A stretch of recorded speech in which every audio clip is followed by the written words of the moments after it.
Very good evening to all. Yeah. Dear students, I am audible, sir? Yes, very much. Okay, sir. Thank you.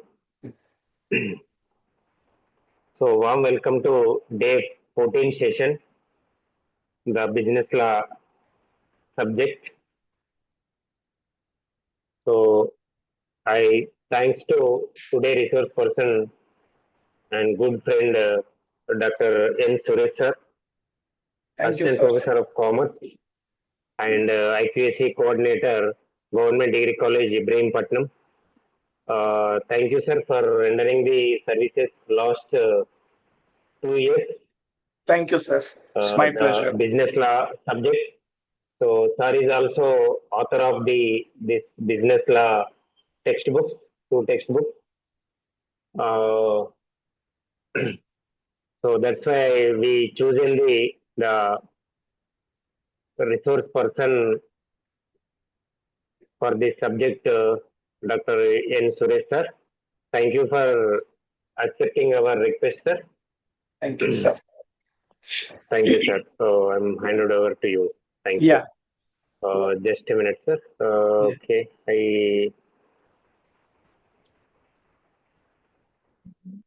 Right.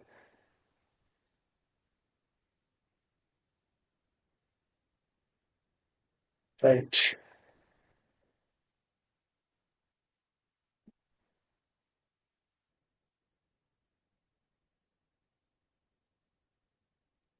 Mm. Okay, sir. Thank you. Please start. Right, sir. May I start? All right. Yes. Thank you, sir. Thank you very much for giving this opportunity. So, dear students, very good evening. As sir rightly introduced, I've been teaching business law for the past 26 years. This is my 27th academic year as a commerce teacher in general and business law in particular. So I think I am a bit competent to help you at this juncture. So first of all, kindly forgive me that my eyesight doesn't permit me to see the computer screen. It is plus 27, so I cannot operate the PowerPoint slides as such. But I am promising you I will not disappoint you, right?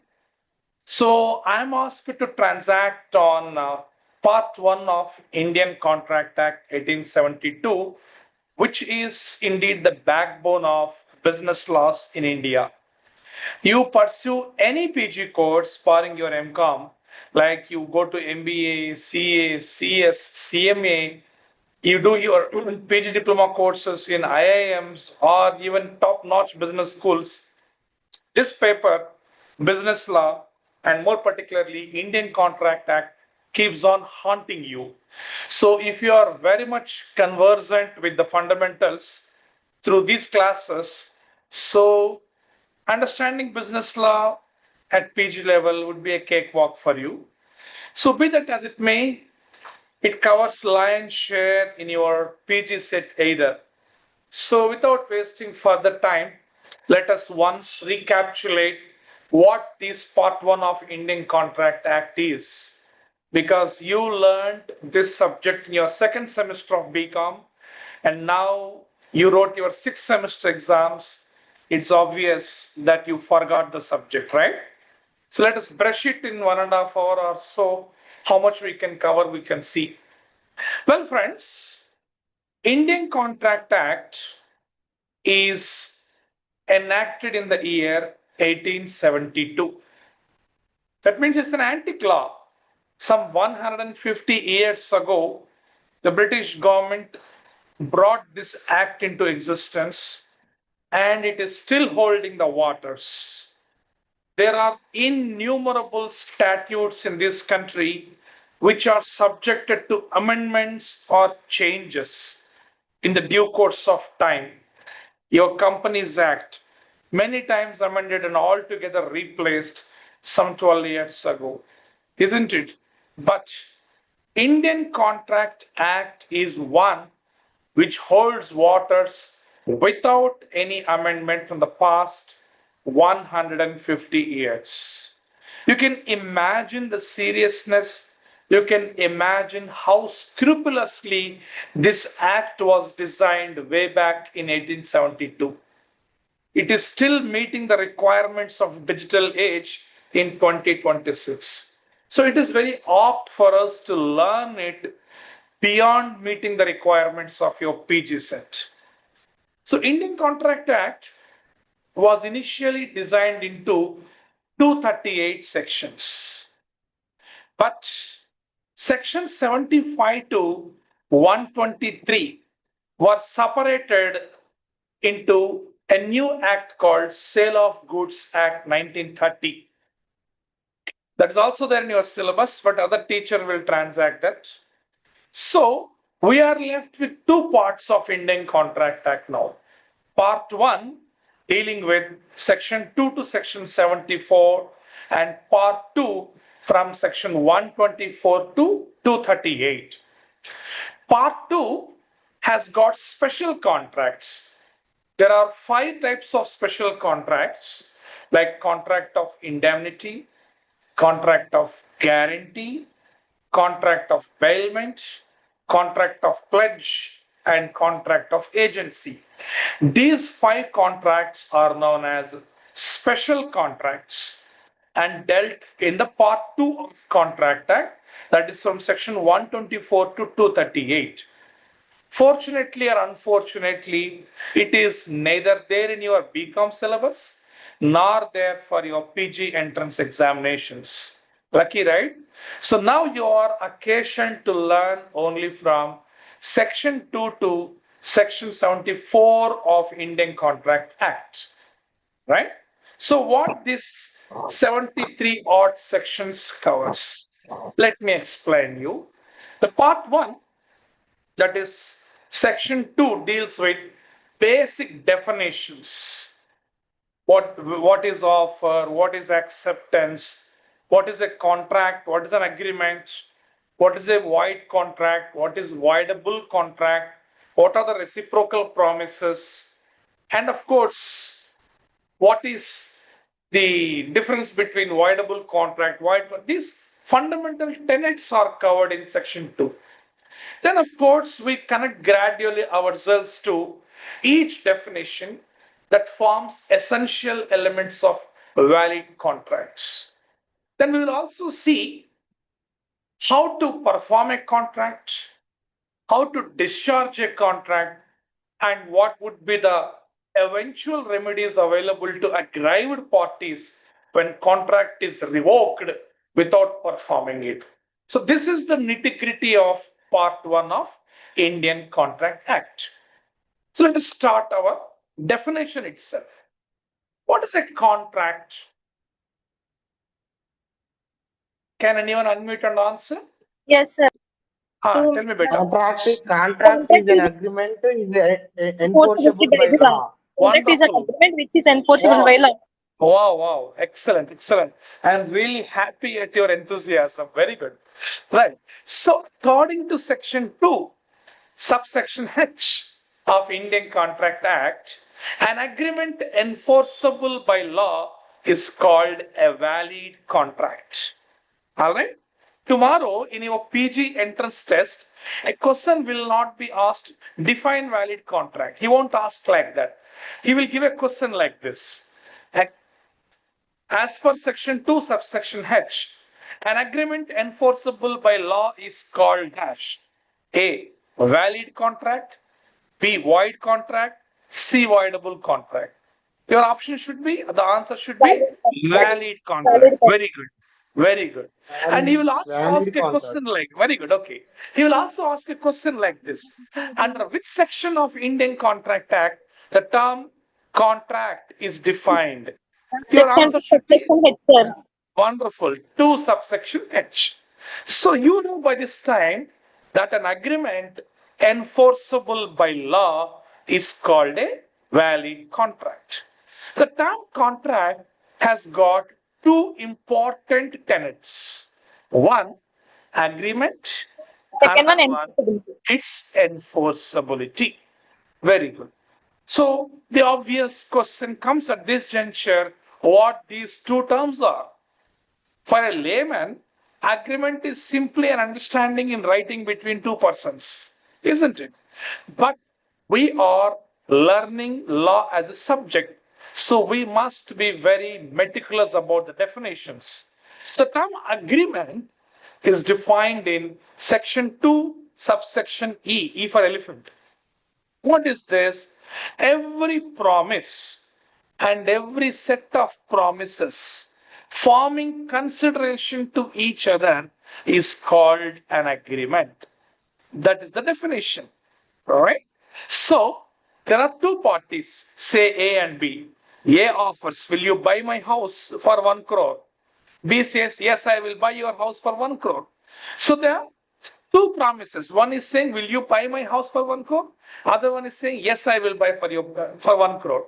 So two promises forming consideration to each other. Consideration means benefit to each other. Getting a house is consideration to Mr. B, and getting 1 crore is consideration to Mr. A. So every promise and every set of promises forming consideration to each other is known as agreement. But is there any guarantee that every agreement becomes a contract? No, sir. No guarantee. No. Also, Very good. The answer is obviously no. All contracts are agreements, But but all agreements agreements are not agreements are not contracts. Very good. Why? See, there are three types of All agreements. contracts are agreements. Well, okay.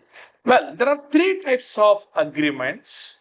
One is valid agreement, which fulfills all the essential elements and legally enforceable by law. Enforceable means recognized by law, is a contract.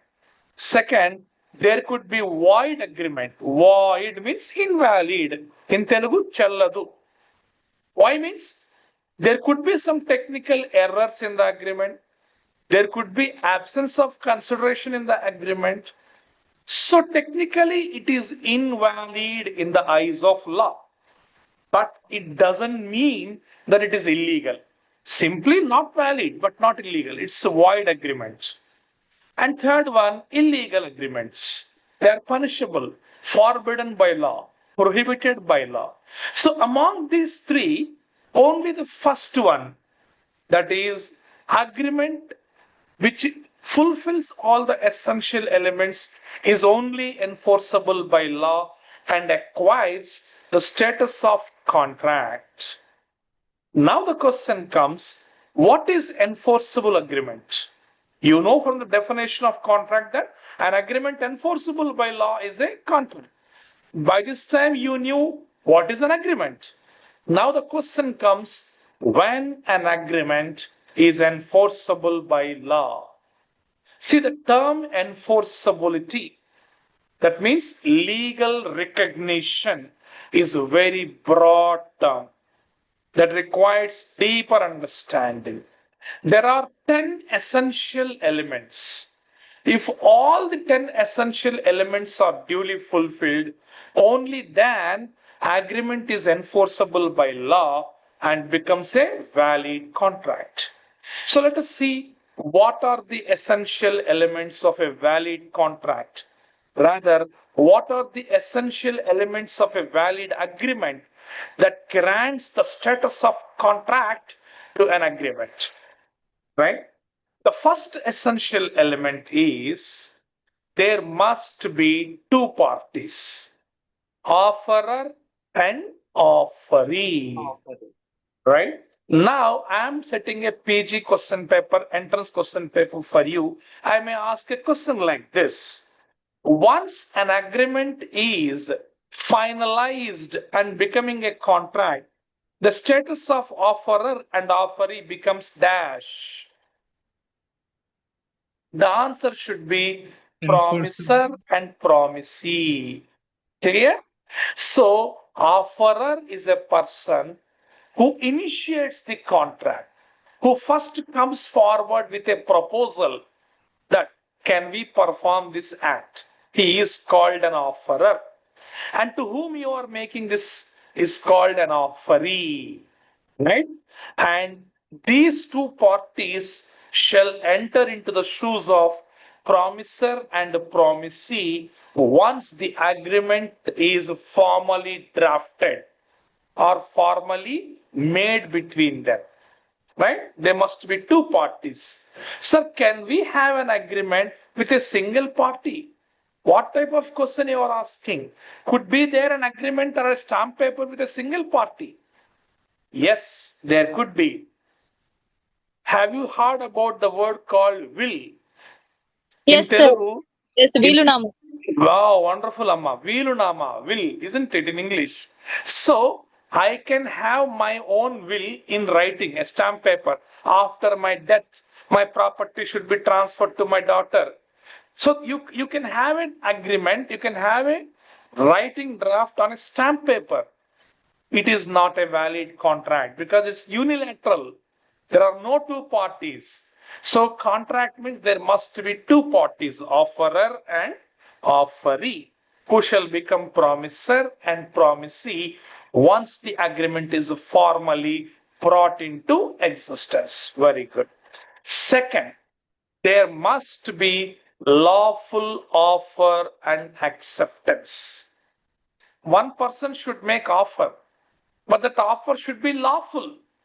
What is lawful offer? We will see now in the due course of time in the same class. Similarly, there must be lawful acceptance. You made a proposal to me to which I should lawfully give acceptance. Right? They should be there. That is the second essential element.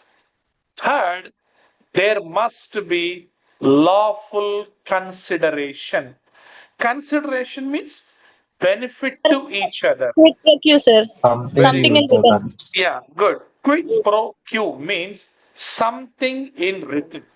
See, law often set aside the agreements without benefits to parties because such agreements are drafted as a consequence of emotional decisions, rash decisions, wherein the due diligence shall be lacking.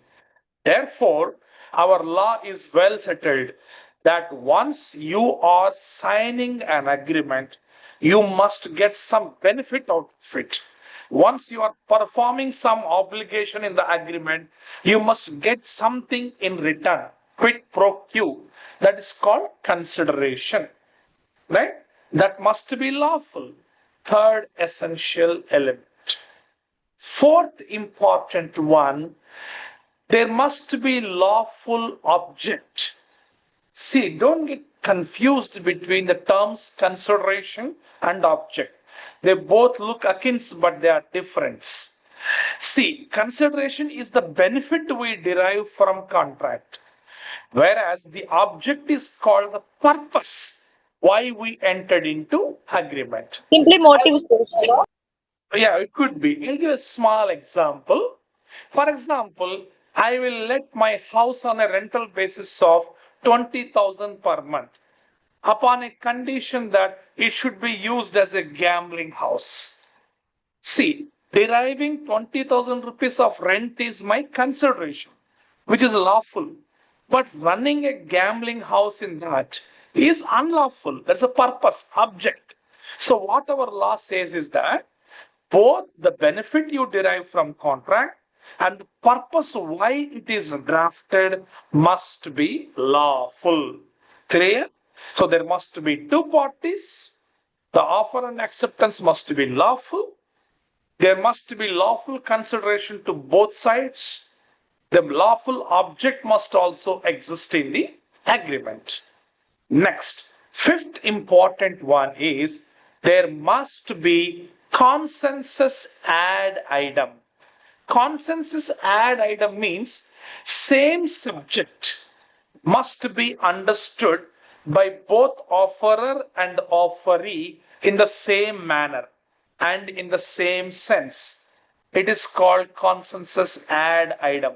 That is mental agreement, mental understanding of the subject by both the parties in same manner. I'll give a simple example. Don't misunderstand me. You're all like my children. Suppose one boy and girl want to elope from Hyderabad.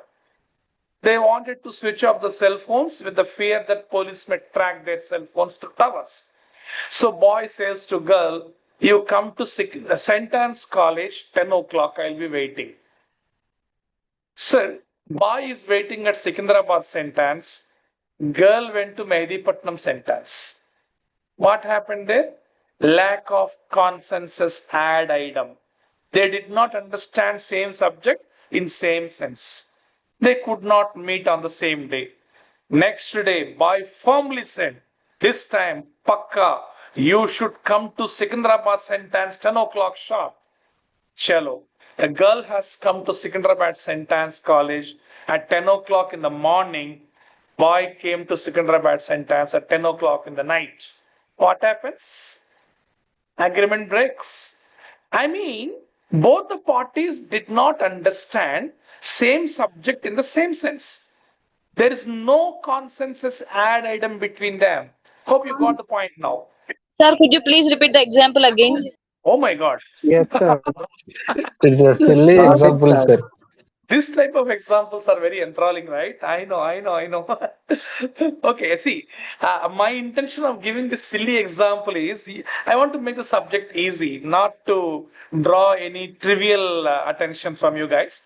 Suppose one boy and girl want to elope from Hyderabad. Elope means in Telugu lechipodam. All right. So they don't want to have any cell phone contact because they are afraid that police people will track them through cell phone towers. So boy says in Hyderabad there are two college branches of St. Anne's. One is at Mehdipatnam, another one is at Secunderabad. Now boy says to girl, please come to St. Anne's College 10 o'clock sharp. That was the message. The girl came to Mehdipatnam St. Anne's and this guy is waiting at Secunderabad St. Anne's. Understand? So they did not understand same subject in same manner. No, next day the boy said, no confusion this time. I am clearly telling, come to Secunderabad St. Anne's 10 o'clock sharp. Chalo, the girl came to Secunderabad St. Anne's at 10 o'clock in the morning. And the boy came to same place at 10 o'clock in the night. So they did not understand same subject in the same manner. There is no consensus ad item. So my dears, be careful with this. So consensus ad item is the mental agreement between two parties. Understanding same subject in same manner. That is one essential element the agreement should fulfill in order to be enforceable by law and become a valid contract. Next essential element, there must be free consent. Free consent means you should not be subjected to coercion, undue influence, fraud, misrepresentation, or mistake. If any of these 5 elements are existing, it is not a free consent. Free consent in Telugu is called Swecha Sammati. If someone is putting a revolver at your point blank range and asking you to sign the agreement, you signed it. Is it a valid agreement? No, No. sir. You can go to court and prove it wrong. You can cancel that. Then Sir, why is will under coercion? pardon? Sir, is this example comes under coercion? Yeah. Free consent has got 5 elements. 1, coercion. Second, undue influence. Third, fraud. Fourth, misrepresentation. Fifth, mistake. If any of these 5 elements are existing in the consent which you are tendering to party, it is not a free consent. It will not pave any way for formation of a valid contract. That's what I'm telling you. If someone is blackmailing you to commit suicide and asking you to sign the agreement, you signed it. It's a coercion. Later on, you can prove in the court that it was a coercion. I did not give free consent, so you can cancel the contract. So free consent must be there. That is another essential element of lawful contract. Next, the parties to contract must be lawfully competent to agreement. See, competency is Excuse me, sir. different. Sorry for interruption. Yeah. Sir, could you please give some examples for those five? I will come to that, Amma. I will come to that. After discussion of these essential elements, we'll go to each element. Then it will be easy for you to understand. Okay. I'll give example. Don't worry. I'll come to that. After giving examples only, I'll wind up the class. It will be 9 o'clock or 9:30, whatever it is. It's my promise. So each essential element will separately discuss. So far, I was trying to tell you that if an agreement want to be enforceable by law and become a contract, first it must have two parties, offerer and offeree. There must be lawful offer and acceptance. There must be lawful consideration. There must be lawful object. There must be consensus ad item. There must be free consent. Right? Next, capacity of parties must be competent. What is this word competency? Able to. See, very good. Actually, your HR managers, when you go to interview, they will ask a question, what are your competencies? Very loosely, they are using the word competency. But in law, the word competency is different from skill. Competency is legal eligibility.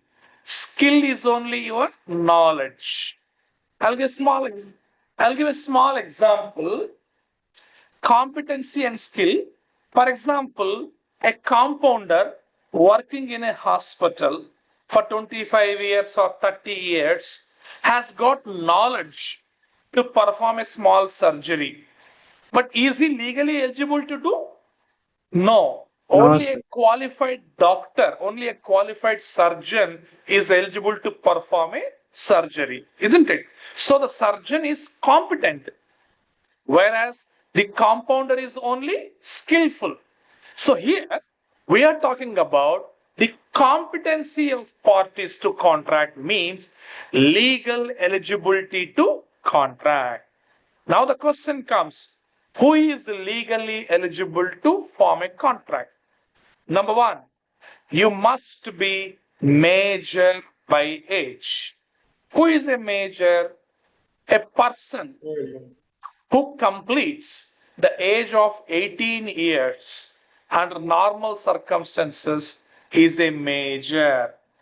But if the parents of such person are deceased and he is brought up under the custody of loco parents or court guardian, he shall become a major only after completion of 21 years. This is very important point, please. Either it could be a boy or girl. For the purpose of contract, we don't have any gender discrimination. Only for marriage, we have gender discrimination. Boy 21 complete, girl 18 years. But for contracts, there's no gender discrimination. If both parents are alive, if you complete 18 years, you are a major. You can enter into contract. But both the parents are died, and he or she is brought up under the custody of court guardian. Court appoints one guardian, a near relative. You are brought up under him or her, then you will get age of majority only after completion of 21 years. Generally, loco parents, what we call Pedanana, Chinnana, Menamama. So these loco parents will bring up the children in the absence of natural parents. So under such circumstances, 21 years should be completed in order to get the age of majority. So only major is eligible to form a contract. That is first thing. Second, you must be of sound mind. Sound mind means your mental status should enable you to exercise discretion on the subject matter to which you are going to become a party. So how to determine whether I am a sound-minded person or not? There are 4 conditions to be seen. One, Lunas. I'm coming. One, lunatic. Lunatic is a person suffering with a temporary mental disorder. Tatkalika pichodu. All right. So once he is put under lunatic asylum, what do you call mental hospital, right? And obtain mental fitness certificate, he can form a contract. But during lunacy, you cannot enter into a contract. Lunacy is a temporary mental disorder. During that period, if you have entered into any agreement, it becomes invalid in the eyes of law. Second test you have to do in order to determine the soundness is idiocy. If any boy or girl scolds you, you idiot, it means Shashwata Pichoda. Idiocy is not a scolding term, my dear. Idiocy is not a vulgar term or any stealth word. Idiocy is referred to permanent mental disability. So, idiot is one who is suffering with permanent mental disability.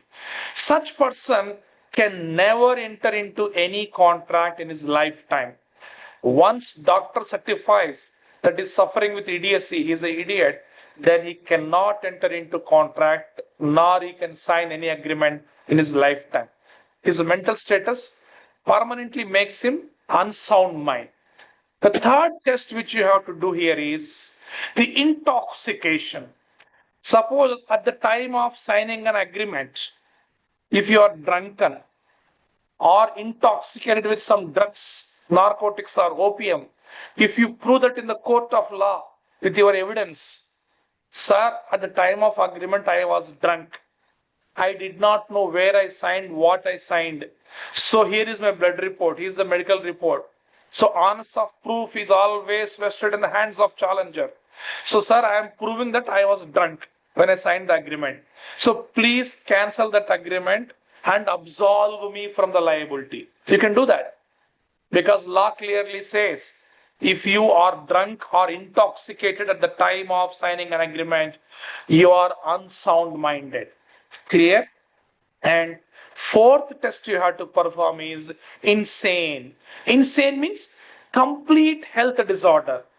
Suppose you are suffering with 104 temperature, saline is installed on both the hands, and your friend is persuading you to sign the agreement.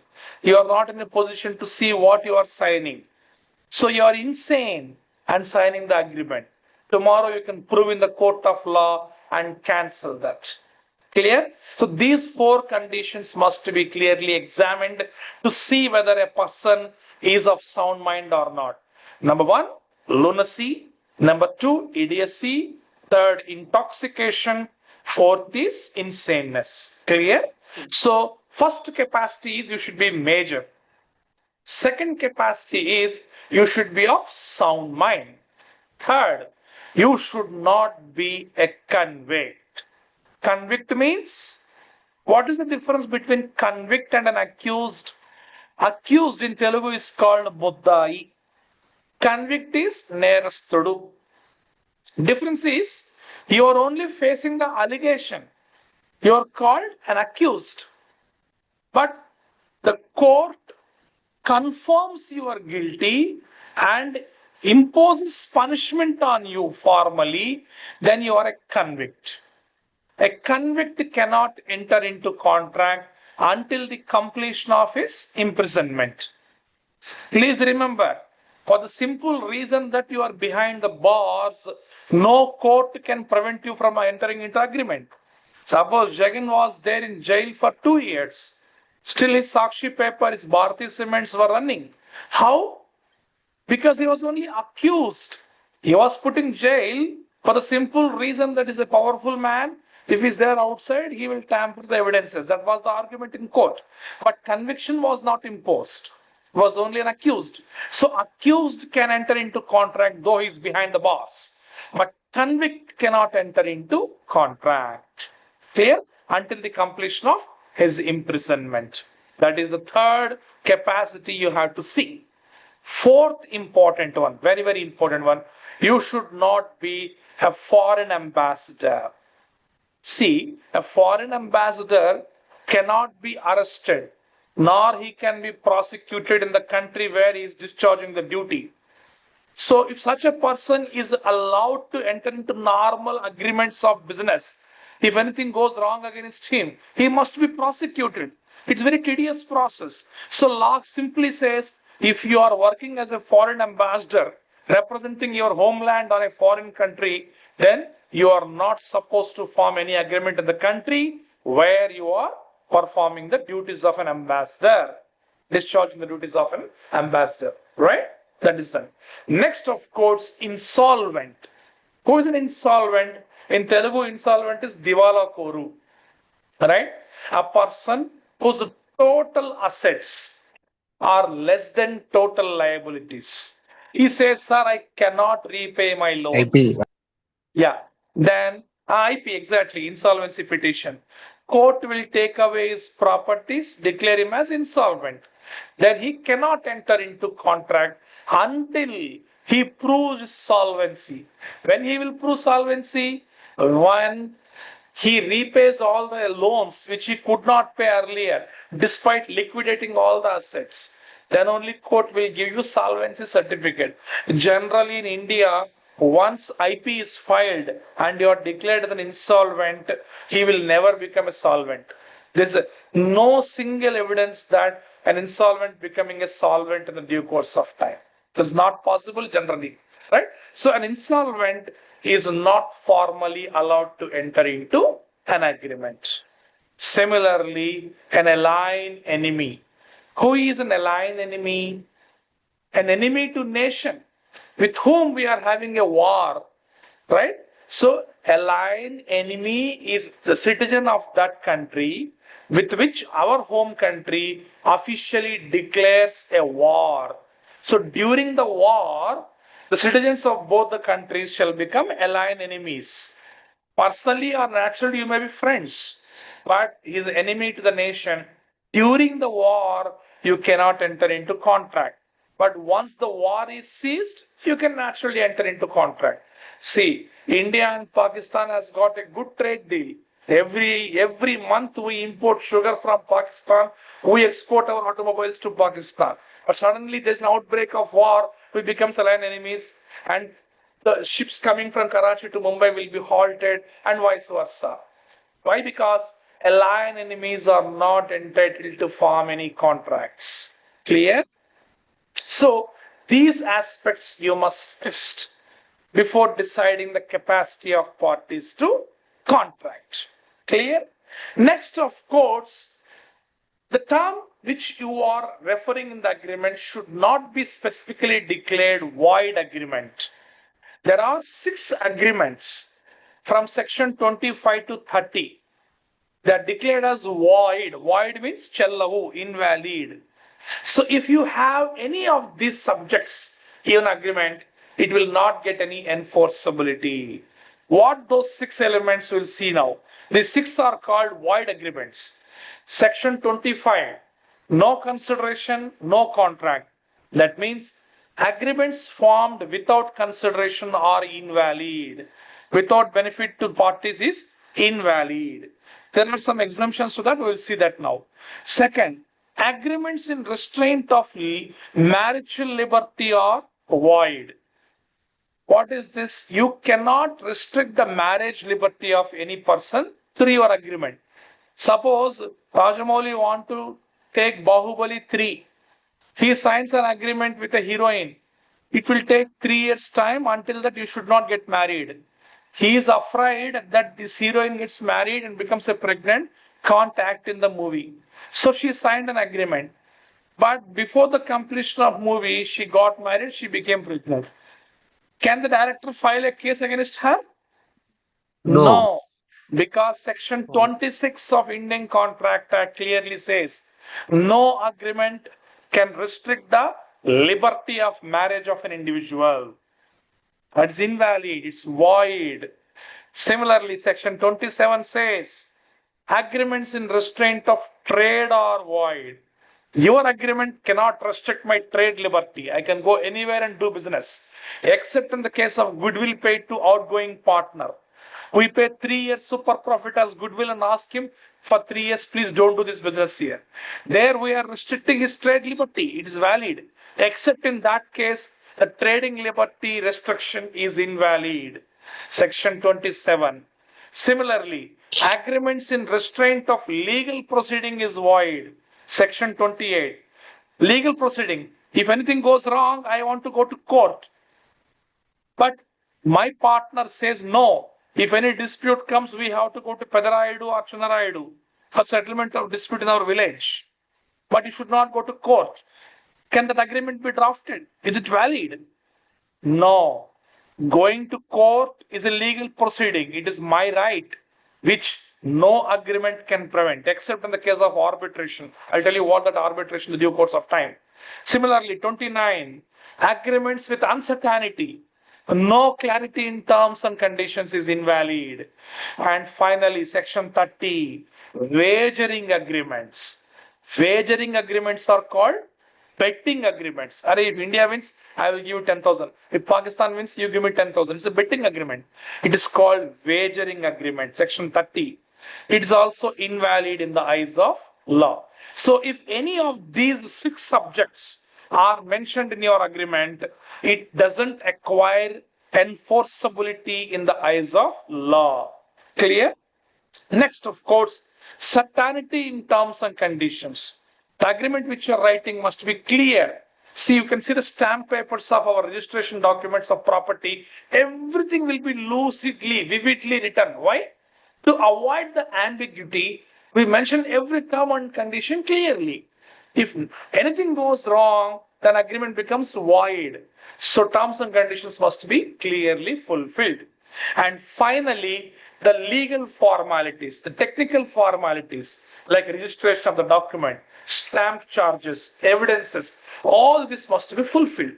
So if anything goes wrong, agreement remains an agreement. It shall not become a contract.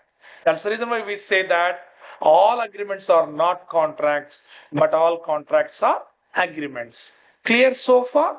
So agreement becomes a contract when there are 2 parties, when there is lawful offer and acceptance, when there is lawful consideration, when there is lawful object, when there is free consent, when there is consensus ad idem between the parties, when the capacity of the parties is competent to form the contract, the agreement should not be void as declared from section 25 to 30. Terms and conditions of agreement must be clearly mentioned. And finally, legal formalities like registration, stamp papers, evidences must also be duly fulfilled. All these 10 essential elements must exist in the agreement such that it becomes a contract. Now, how many types of contracts are there? I'm sorry, just give me a second, don't mind. Just give me.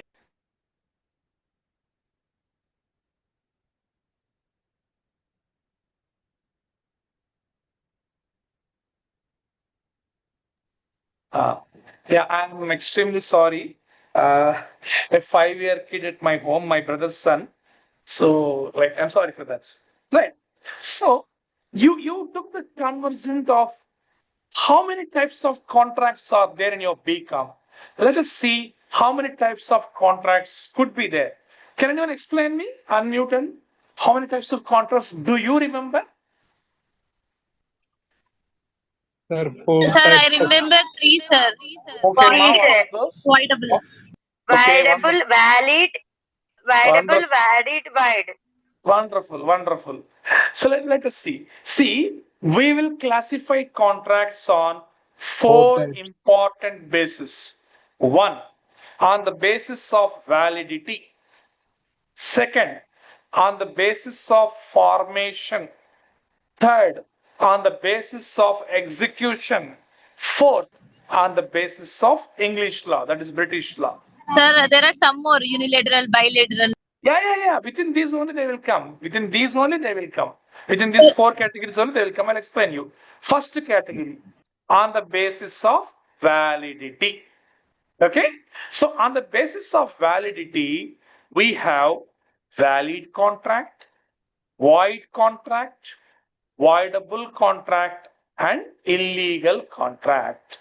So you know what is a valid contract by this. An agreement enforceable by law is called a valid contract. Section 2, subsection H.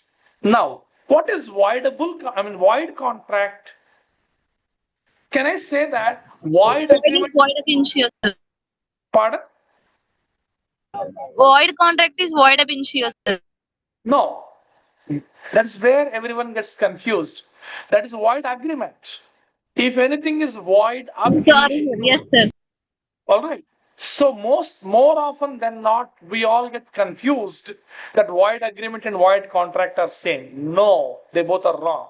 Difference is, according to section 2, subsection G, an agreement not enforceable by law is a void agreement. That means right from the beginning, the agreement is invalid in the eyes of law. That is void ab initio. Right from the beginning, it is invalid. It's called void agreement. Then what is void contract?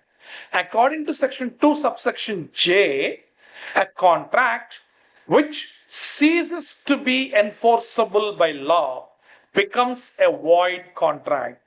That means at the time of formation, it is very much valid. But due to some unforeseen future circumstances, it loses validity at a future date. It is called a void contract. When you sign an agreement, it's valid only.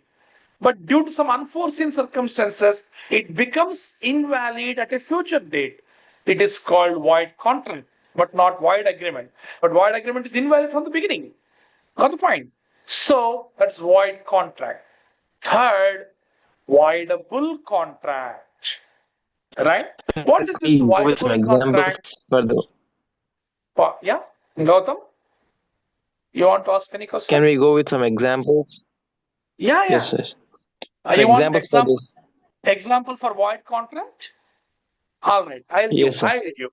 Suppose our Gautam has become manager in Infosys. Happy Gautam? Right. Infosys company sends him to, say, America, New York, WTC, World Trade Center, to book a premises there. We want to open a branch in New York. Please go to WTC, World Trade Center, book a premises. So Gautam went to WTC New York, had an agreement with them, rental agreement, on September 1st. He said, we will occupy the premises on September 20th. Agreement is signed. Meanwhile, on September 11th, terrorist attack took place on WTC Twin Towers. Laden hijacked 2 flights. With the flights, they have hit the WTC building, taking the lives of 6,000 people. WTC Towers collapsed on September 11th. That's what we call 9/11 incident, isn't it? Now, on September 20, our Gautam went to New York municipal authorities and said, where is my premises? Sir, it is gone, sir. Terrorist attack took place. I don't know anything. We had agreement on September 1st for hiring a premises that I will come on September 20 and occupy the premises. Now September 20 has come, give me the premises, or else I will file a case against you in the court. Is your argument correct? No, because your contract has become void contract. On the date of signing the agreement, that is September 1st, it was valid contract. But before it is executed, the building got collapsed. The subject matter is collapsed. So the performance of contract has become impossible. So contract has become invalid at a future date on September 11th. So it is a void contract. Got that point clear? Yes, sir. Right. Yeah. So now, voidable contract. What is voidable contract? See, in any agreement or contract, one party is aggrieved. Aggrieved means badak gurayintar, mosanik gurayintar. Such party will be given a chance to either go ahead with the contract or to cancel the contract by court. It is called voidable contract. Someone was asking, sir, can you give example for coercion in the very beginning of free consent, isn't it? Suppose, that's why I said I will give the due course of time.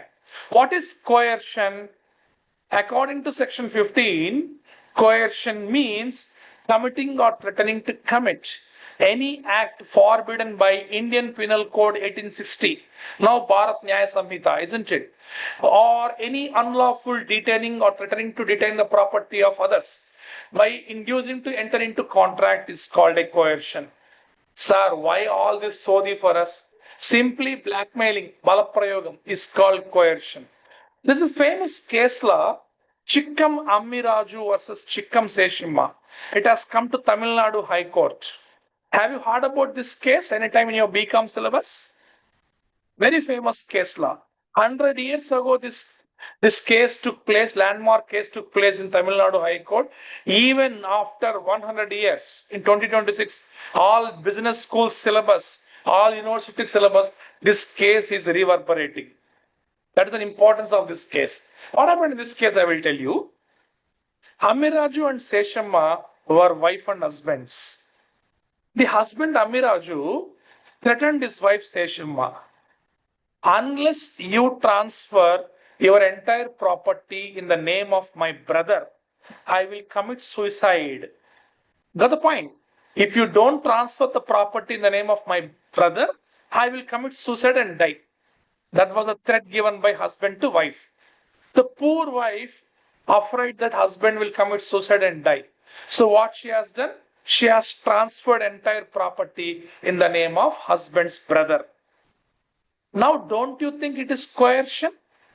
Because IPC section 302 clearly says abetment of suicide, commitment of suicide, or attempting to commit suicide is forbidden. IPC section 302. So later on, she went to court, wife went to court. I want my property back. She filed a case. Sir, it's a voidable contract. Why it is voidable contract means I am a victim in this case. My husband gave a suicide threat. So I have given consent to transfer the property. It is not a free consent. I gave consent under coercion. So I am a victim here. So it's a voidable contract. Court believed in the evidences produced by her and given a chance to her. Okay, ma, if you want to cancel the property deed, cancel it, get back your property. Or you as a joint family, no, simply you want to continue like that, you continue. That means option will be given for victim, either to go ahead with the contract or to cancel the contract. It is called voidable contract. Clear?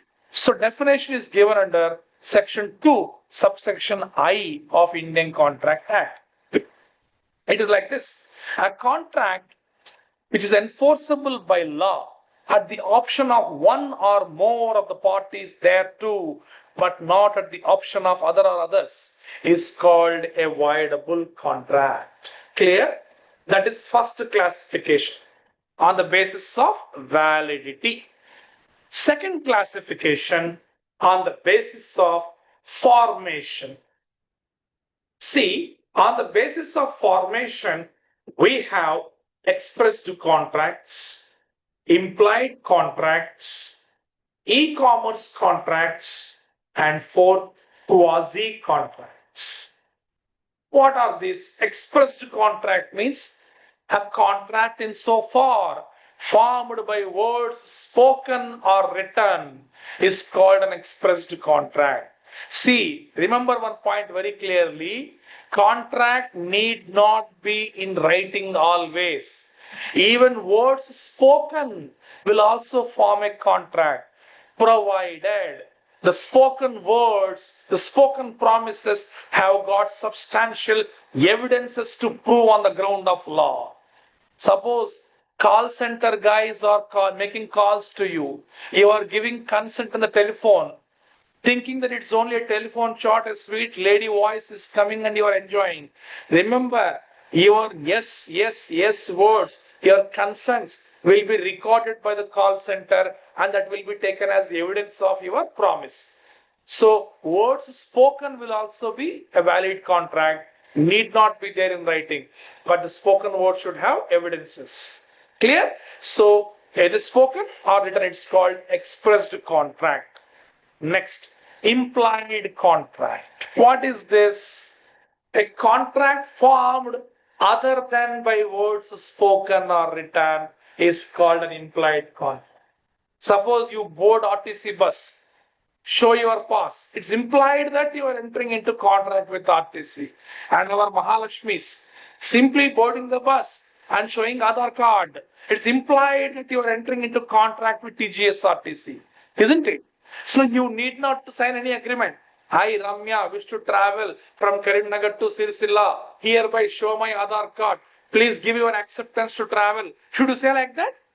No agreement is required. Simply your action of boarding the bus and showing the Aadhaar card will be sufficient evidence that you are into contract with RTC. Right? So actions, not words spoken or written, but actions will bind two parties into contract. It is called an implied contract. Clear? Third, quasi contracts. They are also known as constructive contracts. Please remember, this question may come from your for your PG entrance test. Quasi contracts are also known as constructive contracts. What is this quasi contract? See, there would be no contract between two parties, but law will impose, courts will impose contractual obligations between them. It is called a quasi contract. Let me quote in Telugu for your clear understanding. ఇద్దరు వ్యక్తుల మధ్య ఒక ఒప్పందం ఉండదు, కానీ బలవంతంగా న్యాయస్థానం వాళ్ళ మధ్య కాంట్రాక్ట్ ఆబ్లిగేషన్ క్రియేట్ చేస్తుంది. It is called a quasi contract. Section 68 to 72 quasi contracts are there, but I will skip them at this juncture because time will not suffice for me to continue. See, what are those sections? Section 68. Necessities supplied to minor can be recovered under quasi contractual obligation. You know very well that minor is not competent to enter into contract. But if you supply any necessity like food, clothing, education to him, it can be recovered from his estate, though there is no contract between you and the minor. It's a quasi contractual right given to you. Similarly, reimbursement of the payment made in good faith to save the property of others. Someone has made a payment to save your property without any agreement, but you have to make good the same. The quasi-contractual obligations. Like that, there are 5 types of contracts called quasi-contracts, which are known as constructive contracts. Next, of course, third classification on the basis of execution. Someone was telling, sir, unilateral, bilateral are there. Yes. So on the basis of execution of contracts, we can classify them into 4 categories. 1, executed contract. 2, executory contract. 3rd, unilateral contract. 4th, bilateral contract. What is the difference? First, executed means already done. Both promisor and promisee have duly performed their obligations. Contract is wound up. It is called an executed contract. Gatinchina contract. Second, executory contract. It means both have simply signed an agreement, yet work is not begun. It is called executory. You have to do the work in future. Unilateral contract. Only one party has performed the obligation and other party is yet to tender his obligation. It is called unilateral contract. Bilateral contract. Both the parties still performing. Don't get confused. Executory contract means both the parties have not yet commenced the work, not yet begun the work. But in bilateral contract, both the parties have begun the work, but still obligations are pending.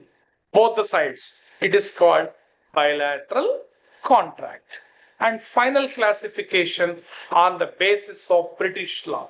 On the basis of British law, my dears, we can classify contracts into simple contracts and formal contracts.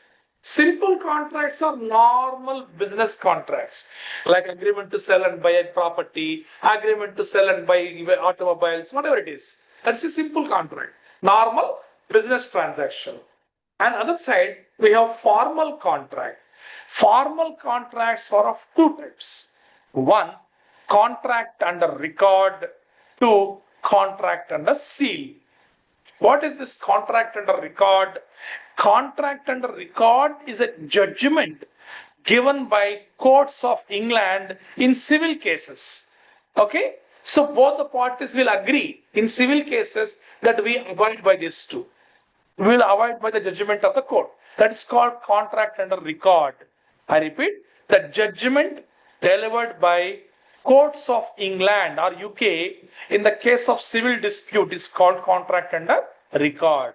That's only for UK, my dears. In English, we call judgment a judgment, no matter whether it is civil or criminal. Clear?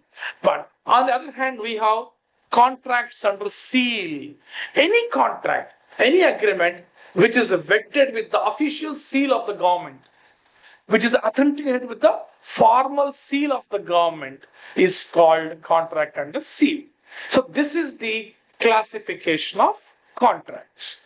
Now, let us try to understand each essential element separately. I told you there must be two parties. That is one essential element, offerer and offeree. Leave it aside, that's over. Nothing to do with it. Second, there must be lawful offer and acceptance. That's our discussion. So far we have discussed what is contract, what is agreement, what are the essential elements of valid contract, and what is the classification of contracts. Now we are connecting ourselves to other topic, offer and acceptance. Offer and acceptance are the important elements of valid contract. Let us first take up offer. Offer is technically called proposal. Okay? Section 2, subsection A of Indian Contract Act defines what is offer. According to this, when a person signifies to another his willingness to do or to abstain from doing anything with a view to obtaining the assent of such other, is said to have made an offer. See, I don't ask you to mug up the definitions because they won't ask any definitions in PG entrance test. But I learned it by rote because in the past 25 years, I am teaching this paper, so it is in my mouth. But you don't need to mug up at this definition, at this stage. But remember that offer is your willingness. It need not be made only to do, but sometimes you can make offer not to do something. Arey bhai, I will give you 3 years goodwill. Don't do this business here. If he says okay, yes. So not doing particular thing, you are making an offer. It's also valid. Clear? So how many types of offers are there? Can anyone unmute and answer me? It's boring, no? Only I am talking alone. So if anyone can unmute and answer, how many types of offers are there? Yeah. General Gautam is offer answering. and specific offer. Akshay is answering. General offer, specific offer. Yeah. Still? Absolute and conditional offer. No. Class offer, counter offer, specific offer, Wonderful, implied offer, wonderful, wonderful. Prabhas. express offer. Bahubali, perfect. Cross offer, counter offer. Very good, very good. Akshay and Prabhas, keep it up. Both heroes, Akshay Kumar and Prabhas. All right. There are, my dears, 5 types of offers. Namely, general offer, special offer, cross offer, counter offer, and finally, tender. Let us learn one by one. General offer means offer made to public at large is called general offer, to which anyone can give acceptance. Even 1 lakh people can give acceptance, is called general offer. Hope you remember this Carlyle versus Carbolic Smoke Ball Company case. Your teachers might have taught you when you were in BCom second semester. I don't want to go into that. Simply, I'll give an example. In TVs, you see advertisements, right? Fair and Lovely 1 week challenge. Use Fair and Lovely for 1 week. Definitely there will be change your skin color. Dove 10-day challenge. Use Dove soap for 10 days. If your color is not changed, your money will be wapas. Right? చిన్నప్పుడు సంధి వాడుతున్నా ఏం మార్తలేదు ఇదే colour ఉంది. Can I go to court and is them? I can. So Yes, that's sir. a simple. There was a case also.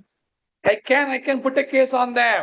But their confidence is that consumers will not go to court so easily in India. After all, those who are accused in Prime Minister of India's assassination had to wait for 9 years to get imprisonment. దేశ ప్రధాని చంపినోడి case శిక్ష పడి 9 ఏళ్ళు పట్టింది దేశంలో. Isn't it?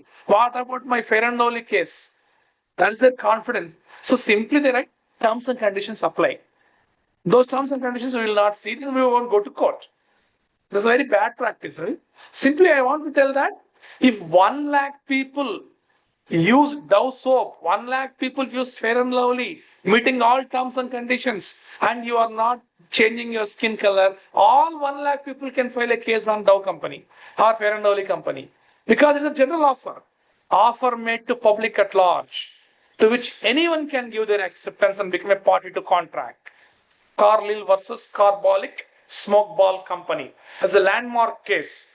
Why it is landmark case? You Google it and tell me after the class, right? Second, special offer. What is this? An offer made to specific person is called special offer, to which others cannot give acceptance. 90% of the offers in this country are special offers only. I make offer to Mr. B. Only Mr. B should give acceptance, not see others. That's called a special offer. Third, cross offers. One Yeah, doubt, sir. Akshay, tell me. Sir, companies will provide a IPO, then that will comes under general offer, no, sir? No. IPO is invitation to offer, not an offer. I will tell what is that. Don't worry. Just give me 5 minutes. I will tell you. It's there in our discussion. Invitation to offer means we are inviting you people to make offer. I am coming to IPO. So I want to sell my shares. You make an application. At what price you want to buy my shares? If it is acceptable to me, I will give acceptance. So IPO is not an offer. IPO is invitation to offer. I will tell you, don't worry. Right? So first is general offer made to public at large. Second is general special offer made to specific person. Third, cross offers. I mean the plural offers. Why? When two identical offers. That means when two same offers are exchanged between the parties in ignorance, they are called cross offers. There is no element of acceptance. Only same offers are exchanged between the parties. They are called cross offers. They are invalid. For example, I am writing a letter to Akshay in Karimnagar. Mr. Akshay, will you buy my house for 1 crore? Akshay is also writing the same letter. Mr. Suresh, will you sell your house for 1 crore? Don't you think same content is there? I am asking, will you buy my house? You are asking, will you sell your house? None of us are saying, yes, I do buy your house. Such acceptance is not there. So two same offers are exchanged between the parties in ignorance. They are called cross offers. It will not create any contract. Clear? Next, counter offer. What is this counter offer? It's a conditional Rejection of acceptance. Amma, Srivani is trying to answer something. Tell me, Betty. Rejection of original offer. Yeah, it is like this.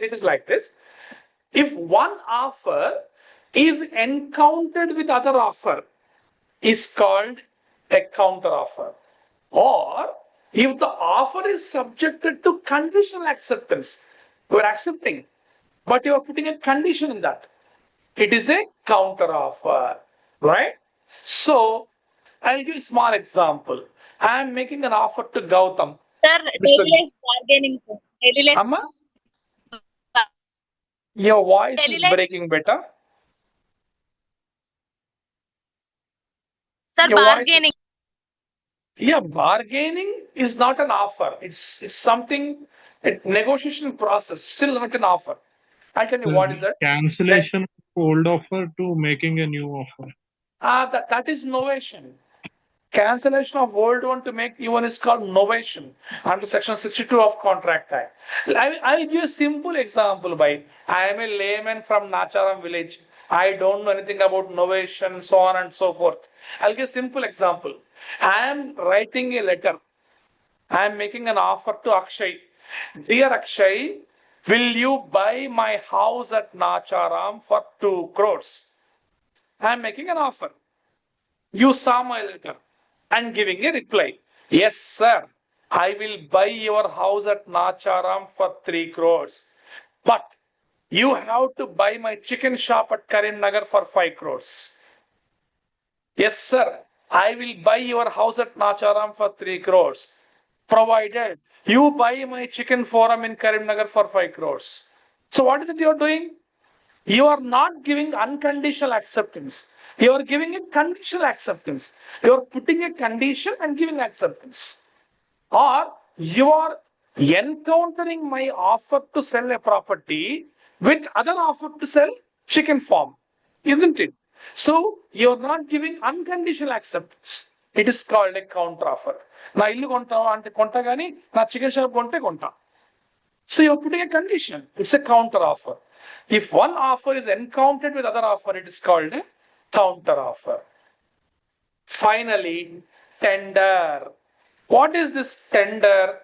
Tender is also an offer, but made as a response to invitation to offer. Arthangale, sir. Suppose Karimnagar Municipal Corporation want to construct a flyover, want to construct a bridge. What it does, it give advertisement in the newspaper. It give invitation in the newspaper that municipality want to construct the flyover, construct a bridge. These are the specifications.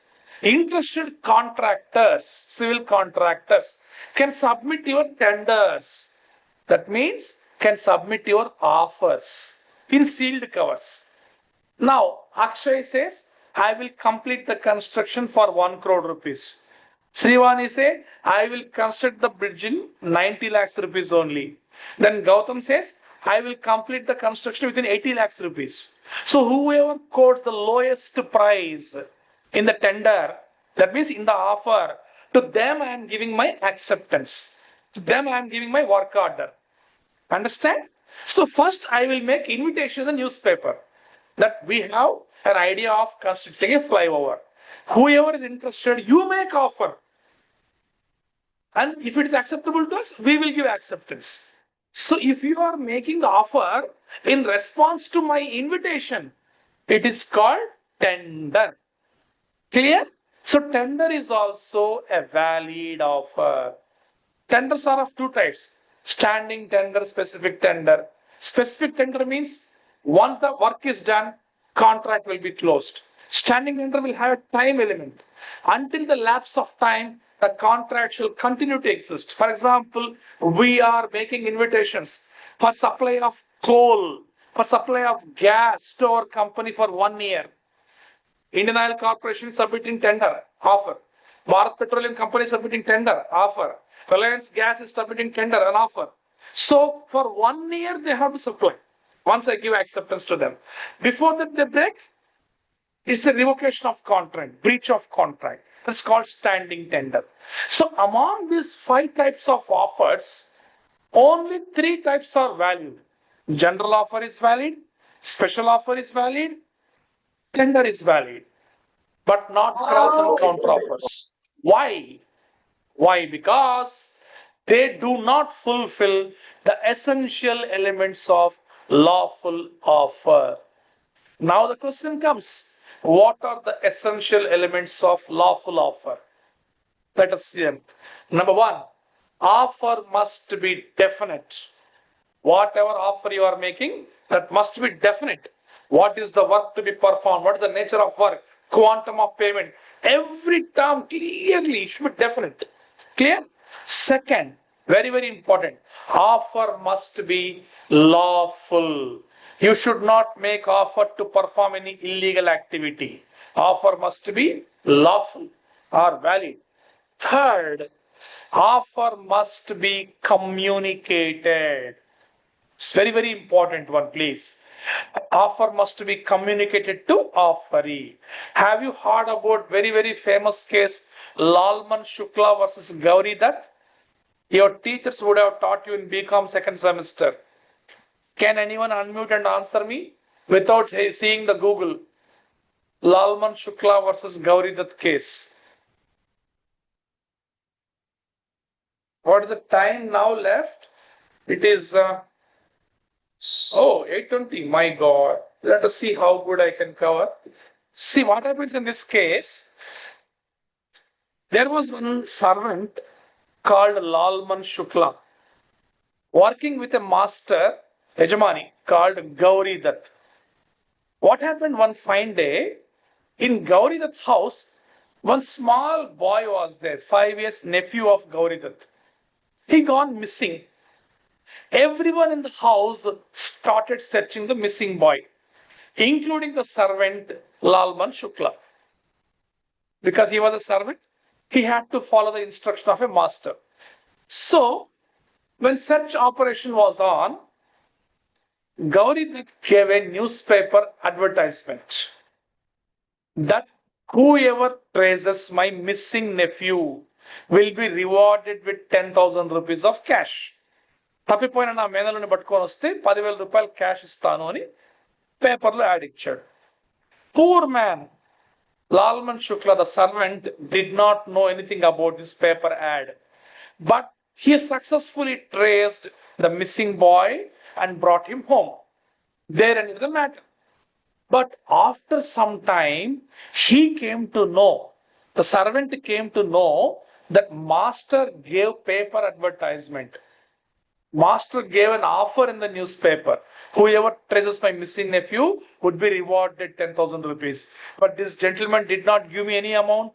So he went to court. It was me who brought the missing nephew successfully back home. But he did not give me the reward he gave advertisement. Then court said, he need not to give anything to you. Why? What could be the reason? Yeah, because Not communicated Sir, to the offer. owner ki servant Yeah. ఖచ్చితంగా చేయాలి sir. It is his. correct. Rohit is correct. Offer is not communicated to servant, isn't it? See, you have performed your duty in the relationship of master and servant, isn't it? Have you seen that offer? Had you seen that offer, then start searching the missing nephew, then your master servant relation would have been turned into promiser promisee relation.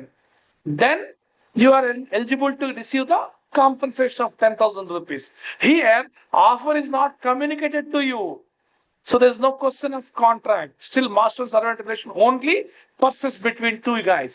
So no compensation was given to him, poorly, isn't it? So offer must be communicated. That is very, very important, my dears. Clear? Next, offer can be conditional, but it must be communicated along with the offer. Very, very important, please. You can have conditions in the offer, but not in acceptance. If you put conditions in the acceptance, what happens? It becomes a counter offer. Acceptance must be unconditional, but offer can be conditional.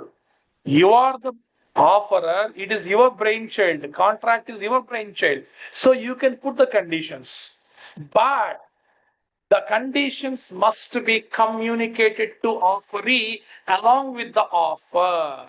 In the very beginning, you should communicate them. Have you heard about this case, Ole versus Malbrook Photos Limited? No? No, sir. You Google that and tell me what that case, because still it is already it's 8:30. I am supposed to wind up before 9 o'clock. I'm sorry, I can't do that because it's a very vast subject.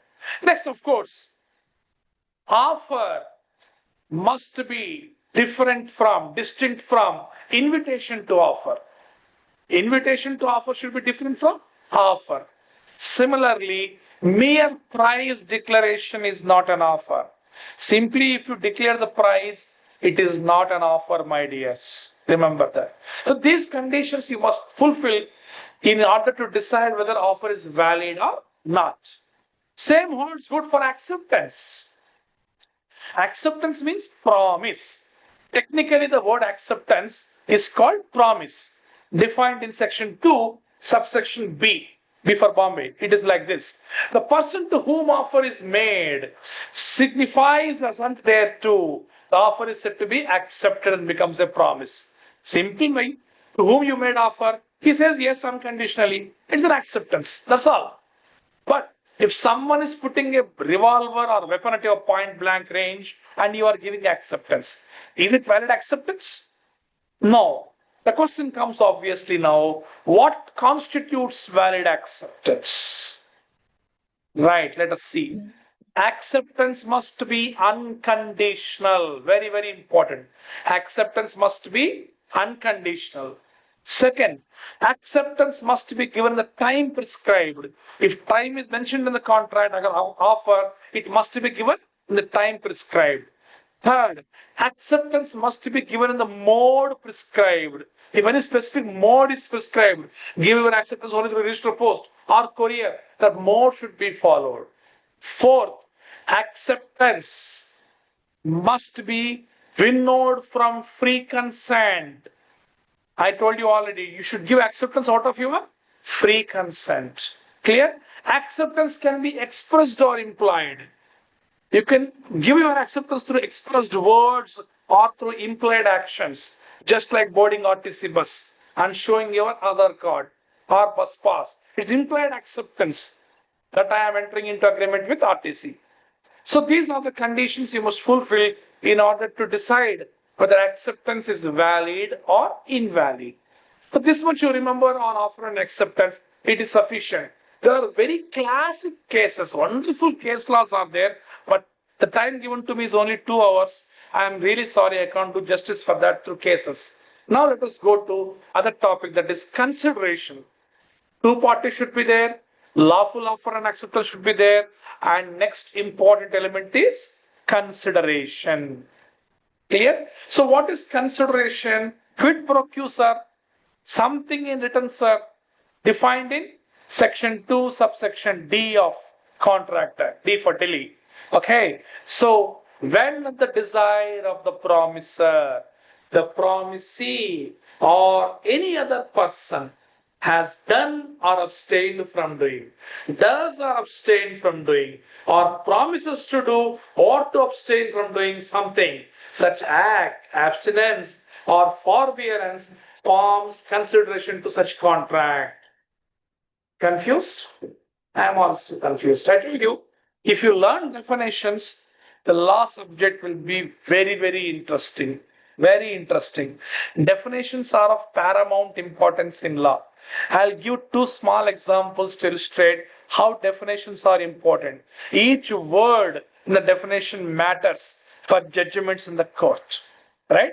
I am giving you 2 original examples. Just permit me, because your teachers would not have taught these examples in the classroom. You should not miss them because you are listening to my class. So one case was some 150 years ago, British court gave judgment against a freedom fighter, Uri Siksha. Hang him. That was the death sentence given to him. Hang him. Judgment given by judge. Simply hang him. But the person who hangs, called Talari, is an Indian, native Indian. He got courtesy. He got concern for the freedom fighter. So what he did, you know? He simply tied the rope to his neck, simply hung him for a minute and left him. Your punishment is over, you go. So he walked away. Next day, judge asked him, what is that you have done? I asked you to hang him. Ah, yes, sir. I hanged him. Lift him. He gone. Oh, it's my mistake. Till that day onwards, till today, whenever death sentence is given in India, we write like this: hang him till the death. Chatte varaku uriti endi. You read, you download the judgment copies of Kasab. You download the judgment copy of Dhananjay Chatterjee. You download the judgment copies of Nirbhaya case. These words will be there. Hang him till the death. If that word till the death, Satya, if the words are not mentioned, what happens? Simply they will be hanged and left. they will go scot-free, isn't it? So each word in judgment, each word in definition is of paramount importance to understand the nitty-gritty of the subject called law. That is the greatness of Indian jurisprudence. Right. One more example I'll give you. Let the time we pass, but this example are lifetime examples. See, when Anna NTR became chief minister in 1995 for second time, he became chief minister with a promise that he will impose prohibition on liquor, Madhyapana Nishedam. I am making a promise to all my Adaparchulu that if Televishon government comes into existence, we will impose ban on liquor, prohibition on liquor. So he became chief minister second time in 1994, I believe, 4 or 95. So he 94, 94 May he became chief minister. Immediately, the government brought a law into picture. The law was like this: consumption of alcohol in the state of Andhra Pradesh is prohibited with effect from 1st June 1994. 1994 June 1 నుంచి ఆంధ్రప్రదేశ్లో liquor తాగడం నిషేధం. That was the law. There was one company run by Vijay Mallya in our own Nacharam, McDowell company. It kept on producing the liquor. The excise department roared their factory, seized the factory. Arey bhai, there's a prohibition. You are still manufacturing the liquor. Then McDowell company argued, sir, we are not committing any mistake. We are not violating any law. How come the argument is correct? ఒక పక్క liquor ban ఉంది, తాగడం ban ఉంది. McDowell company వాళ్ళు liquor తయారు చేస్తూనే ఉన్నారు ఆంధ్రప్రదేశ్లో. పోలీసు వాళ్ళు రైడ్ చేశారు. కంపెనీ వాళ్ళు ఆర్గ్యూ చేశారు, సార్ మేమేం తప్పు చేయట్లేదు. తాగడం బ్యాన్ అన్నారు కానీ చేయడం బ్యాన్ అనలేదు. Smart boys, very good. అరే భయ్, తాగద్దన్నావు తయారు చేద్దాంలే కదా, అంతే కదా, తాగద్దన్నావు తయారు చేద్దాంలే కదా. Look at the definition, look at the sentence in your own government order. What is mentioned in that? Consumption of alcohol is prohibited. Did you say manufacturing of alcohol is prohibited? No. So I'm not doing anything wrong. He escaped the punishment. Then immediately government changed the law. With law, lengthy definition was given. Manufacturing, producing, processing alcohol, its byproducts or its joint products, other than for medicinal and industrial purposes, and their consumption directly or indirectly in the jurisdiction of the state of Andhra Pradesh is strictly prohibited. Lengthy definition. Now it becomes a wrong. Now if it still manufactures, it becomes a crime. Look at the importance of definition. Definition enta important law lo artham cheskondi, okay na? Okay, now come back to consideration. So I was telling you that consideration is defined in section 2, subsection D of Indian Contract Act.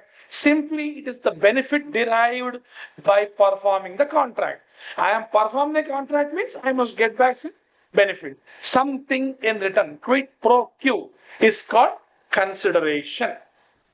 So what are the essential elements of lawful consideration? 1, it must always move at the desire of promisor, because promisor, offerer, it is he whose brainchild is the contract or agreement.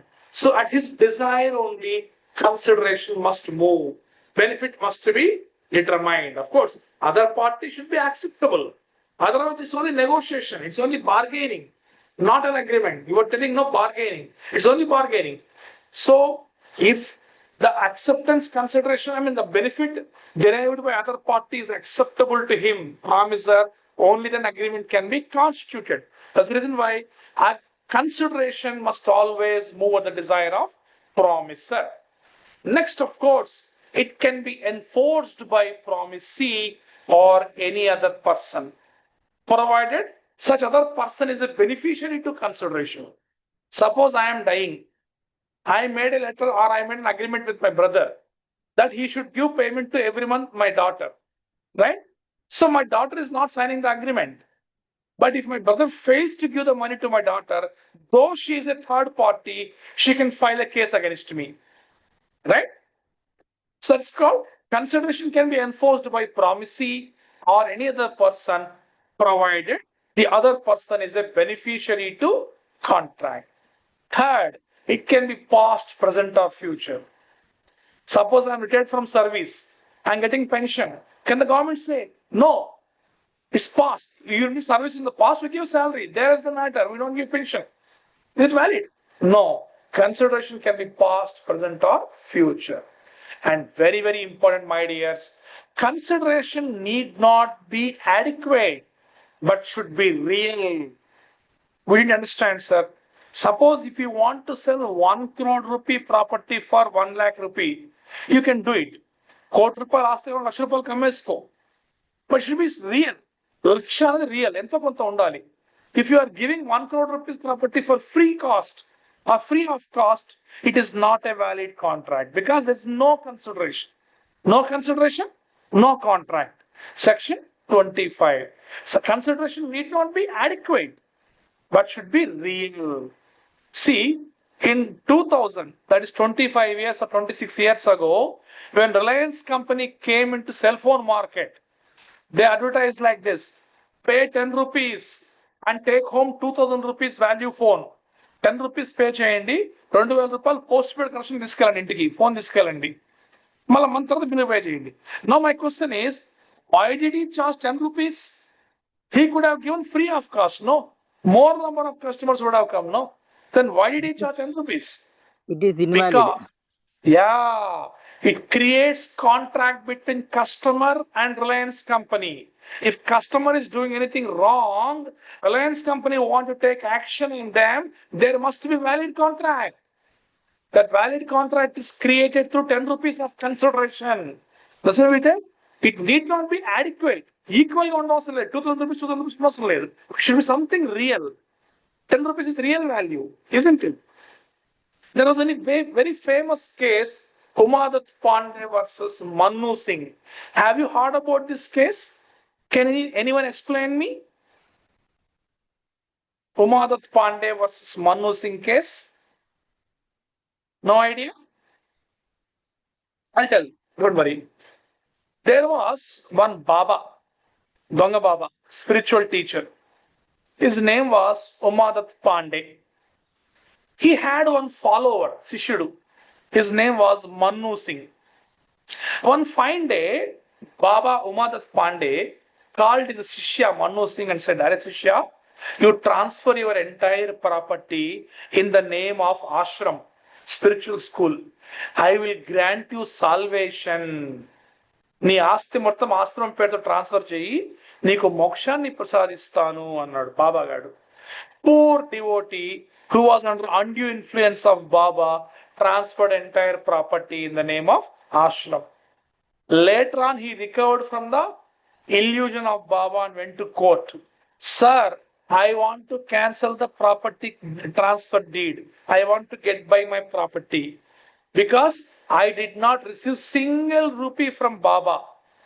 Without paying a single rupee, without paying any consideration, he took my property. It's invalid contract." Then Baba's lawyer argued in the court, "Sir, we granted him moksham. వానికి మోక్షాన్ని ప్రసాదించాం sir. We granted him salvation." Then court said, మోక్షం, గీక్షం ఇలాంటి చింతక కబుర్లన్నీ కూడా బయట చెప్పుకో, కోర్టులో కాదు. Because మోక్షం, salvation is not materialistic thing, cannot be measured in terms of economic value. It is not real. It's illusion. అది రియల్ కాదు కదా, మోక్షం అనేది ఇల్యూజన్, కేవలం భ్రమ కదా. So that's why we say consideration need not be adequate, but should be real. So the devotee successfully got back his property. Umadat Pandey versus Manu Singh. And finally, my dears, consideration should not be something which the party is legally bound to do. Suppose giving genuine witness in the court. Your friend said, "Arey, you come to court and give genuine witness. I am not asking you to give any fake witness. Come to court and give genuine witness." I will give you 10,000 rupees. Agreement is over. He went to court and gave genuine witness. Later on, he did not pay the money. Can you take action on him? No, because giving genuine witness in the court is the legal duty of a citizen, for which no consideration of 10,000 rupees can be paid or need to be paid. So consideration should not be something which the party is legally bound to do. Clear, my dears? This is about consideration. And of course, capacity of parties, we have already discussed.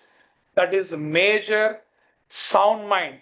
In this sound mind also, lunacy, idiocy, intoxication, and of course, insaneness should be seen. Third, not a convict. Fourth, not a foreign ambassador. Fifth, not a insolvent.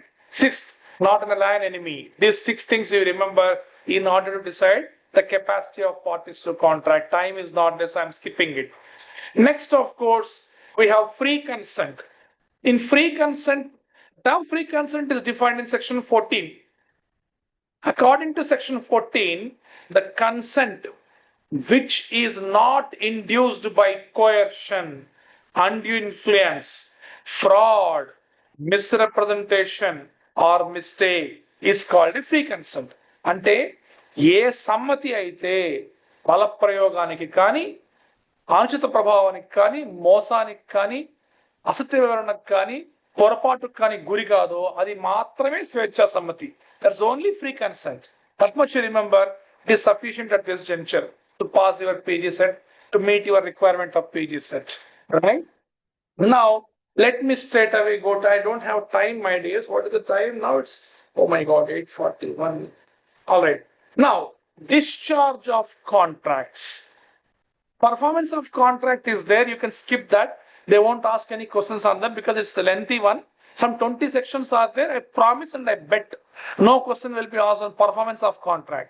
But one question will be asked on discharge of contract and remedies for breach of contract. These two will cover in today's class. Then we will wind up. First, discharge of contract. See, what is discharge of contract? I told you contractual relationship is a temporary relation. It comes to an end once the contract is performed. The obligations are discharged. So, one, by performance of contract, you can discharge it. Second, by mutual agreement also you can discharge the contract. अरे भाई agreement तो हो गया, but अभी नहीं हो रहा है, cancel कर देंगे. There are 5 or 6 different mutual agreements. Number 1, rescission. RESCISSION. Rescission means simply cancellation. Number 2, remission. Accepting lesser performance from other party also discharges the contract. Third, novation. Novation means replacing old contract with a new contract. It also discharges the contract. Fourth, alteration. Changing in terms and conditions also discharges the contract. Similarly, merger. That means if you clip 2 or 3 agreements into a single agreement, the earlier agreement stands cancelled or discharged. Finally, waiver.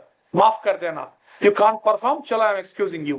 So these are different ways of mutual agreement to discharge a contract. Third, by impossibility of performance. You know that contract is impossible to perform in the beginning and still you are signing an agreement. It's a betting agreement. It's a wagering agreement. Clear? It's invalid in the eyes of law from the beginning. It's a void agreement. But when you signed contract, it is valid. And becoming impossible at a future date, it is called void contract. And that type of impossibility is called supervening impossibility. Right? So when the contract is subject to supervening impossibility, it is invalid in the eyes of law. I mean, it's discharged in the eyes of law. Fourth is, of course, by operation of law. Suddenly law is changed. Or the party has become insolvent. Outbreak of war is there. So contract shall be discharged. Similarly, lapse of time. If time is essential in the contract agreement, it should be performed within the time. Otherwise, contract shall be discharged. Finally, breach of contract.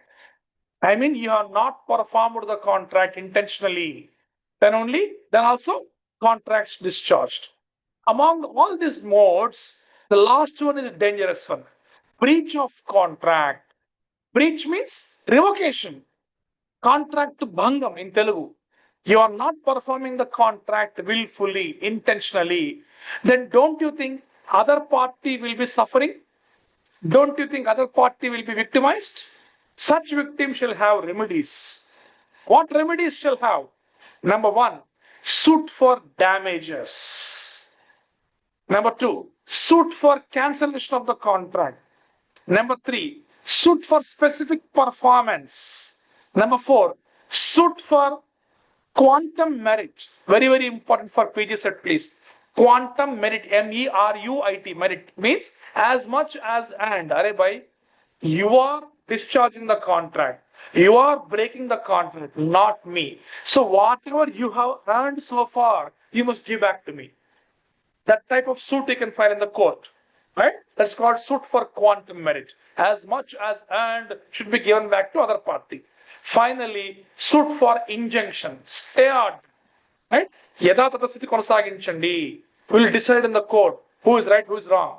That also one remedy available to aggrieved party in the case of revocation of contract. I know, my dears, the last two topics, that is discharge of contract and remedies for breach of contract, are scrolled very fast owing to time constraints. So kindly pardon me for that. So still I have 15 minutes in my hand. I will ask few questions, right? How the question paper would be set from Indian Contract Act Part 1, let us see. I will ask few questions. You just cross check, right? An agreement not enforceable from beginning is called dash. A, void agreement. B, void contract. C, voidable contract. What's the answer? Void agreement. Absolutely, void agreement. Quasi contracts are also known as dash. A, Constructive. very good, very good. Constructive contracts. Wonderful, wonderful. Among the following four, which is invalid? Among the following four, which is invalid? 1, general offer. 2, special offer. 3, counter offer. 4, tender. Counter offer. Counter offer is invalid. Don't you think? Right? Correct. Which section of Indian Contract Act defines the term promise? Section 2, subsection B, B for Bombay. Right? The term quid pro quo stands for dash. Something in return. Wonderful. The benefit derived by performing the contract is called dash. Consideration. Wonderful. Consideration. Among the following, who is not competent to form a contract? 1, a major. 2, an accused. 3, a minor. 4, none of these. Minor. Minor, sir. Obviously, minor is not entitled to form a contract, isn't it? So, stay order is a remedy for breach of contract, which is also known as dash. Sir, repeat the Injunction. question. Stay order in the case of breach of contract given by court is called dash. Injunction. Just now I told you. I am sure you didn't understand the last part of my discussion because time is not there. It must be dealt in 1 hour. Only remedies for breach of contract requires 1 hour for me. I can transact that along with examples and case laws. But I am really sorry. I left with no other option to scroll it fast. So I will ask one more question. The process of replacing old contract with a new contract is called dash. Novation. Novation. Wonderful. Wonderful. Wonderful. Betting agreements are known as dash. Wagering agreements. Wagering agreements. Wonderful. Wonderful. All right. So this type of simple questions will be asked. So just go through once. and read it. I promise you, you join MBA or any other course, this business law will come again and you will re-enjoy the subject like anything. Because when we were students in BCom second semester, we were too young to understand the importance of the subject. But now you grew up, isn't it? You're all BCom graduates, now you grew up fast. So you know the meaning of importance of the subject. So you reread the subject once, not for PG interest test, but to enjoy it. Definitely you'll come back with flying colors, right? You take back my WhatsApp, you can take my WhatsApp number, any query I will definitely answer. It's my promise. Any query you ask on business law, I will definitely answer. If not immediately, at least in 2 hours or 3 hours gap, I will answer your queries. It's 98 495 60102. I repeat, 98 495 60102. So if you any queries on business law, I'm very much ready to answer. Not only business law, you can also post your queries on your economics, your banking, your financial services, barring accounts. Anything you ask me, I will tell you. Because accounts I don't teach because I'm a visually impaired person. So my eyesight doesn't permit me to teach accounts, nor I taught any time in my career. So any theory papers you ask me any doubt, I will clarify. So Naresh sir, are you there online? I'm done. Yes, Hello. sir. Yes, sir. Yes, sir. Yes, sir. I'm done, sir. Thank you, sir. Thank you. Wonderful session. Thank you, sir. So, on behalf of the SRR, so students requesting the virtual class for the resource person, all the 40 students. Yeah. Thank you, sir. So, thank you, sir, for accepting our request, rendering your services for Thank the you, sir. state level online free coaching platform. Thank you very much, sir. Thank you, sir. I once again tender my apology for not taking you through PPTs because my eyesight doesn't permit me for that. Really sorry for that disappointment. Okay. Sir, no So problem. I delivered the best.